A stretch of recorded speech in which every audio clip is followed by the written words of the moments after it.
Gurbanuly Berdimuhammedowyň ýa-ni Serdar Berdimuhammedowyň Lewap tewitine sapar etmegine garaşlýar.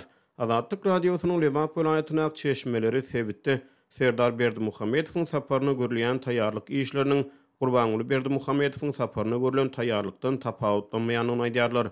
Uly Berdimuhammedowyň saparynyň öň ýany Sebit merkezi Türkmenabadyň köçelerinden goýu renkli awtowloglar ýygnaldy. Azatlyk radiosynyň habarçylary we çeşmeleri 20-nji ýylyna prezident Serdar Berdimuhammedowyň Lewap welaýatyna sapar etmegine garaşlýanyny habar berýärler.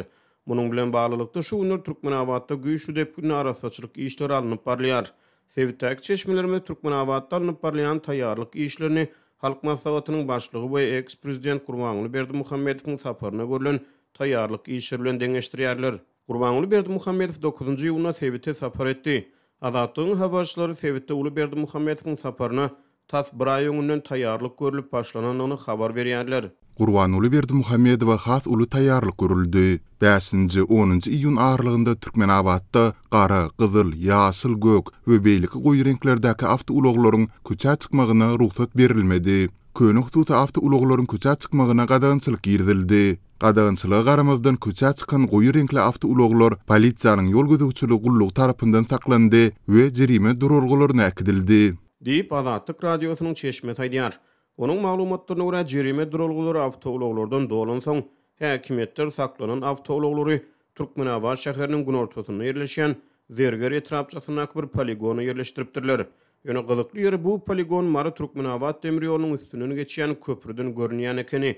Bu köprüden bolsa Gurbanuly Berdimuhammedow geçmeli ekeni. Gurbanuly Berdimuhammedow bu köprüýüň üstünden geçip Ak Bazara barmalydy we ol ýerde döredilen emeli bazary görmelidi. Diýip çeşmemiz aýdýar. Şonuň üçin Berdimuhammedowyň saparyna 2 gün galanda 7-nji iýuny gece häkimetler poligony awtouloglardan boşatmaly diýen karara gelýär. 4-5 saatyň içinde destine sol awtouloglary çölüň içine poligondan 5 kilometr töwerege aradaşlykda ýerleşýän bir meýdança geçirdiler. Diýip çeşmemiz aýdýar. Türkmenistanyň döwlet telewizionýasy Gurbanuly Berdimuhammedowyň Lewap welaýatyna amala aşyran saparynyň dowamyna onun sowda tekçileri azyk haritlardan doldurulan bir bazary aýlanyşyny görkezdi. Azatlyk radiosynyň bir çeşmeti şol bazarda saparyň öň ýany azyk bolçulugynyň döredilendigini we saparyň ýa-ni bu önümleriň tekçilerden aýrylanyny habar berýär. Ak Bazardaky emeli bazar 9-njy ýylyny çenli hereket etdi. 12-nji ýyłyndan başlap şol sowda tekçelerinde azyk önümleri satylmaýar. Azyk önümleri görkezilen tekçelerde häzir